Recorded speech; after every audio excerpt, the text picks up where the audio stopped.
एक समय की बात है। एक गांव से थोड़ी दूर घने जंगल के पास एक गरीब लेकिन बेहद ईमानदार लकड़हारा रहता था। उसका नाम रामू था। रामू एक छोटे से कच्चे घर में रहता था।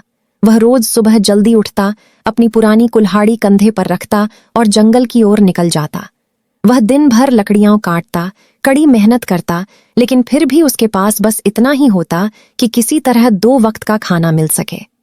एक दिन रामू लकड़ी काटने के लिए जंगल के बहुत अंदर तक चला गया।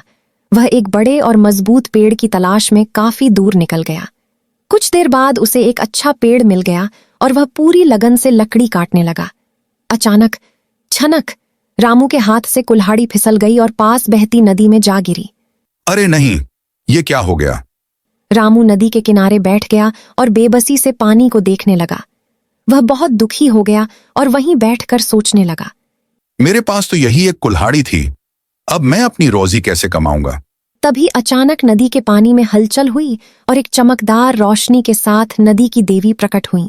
अरे लकड़हारे, तुम क्यों रो रहे हो? रामू ने अपने आंसू पोंछे और सम्मान से बोला, देवी माँ, मैं बहुत गरीब आदमी हूँ। मेरी कुल्हाड़ी नदी में गिर गई है, उसी से मैं अपनी रोजी कमाता था।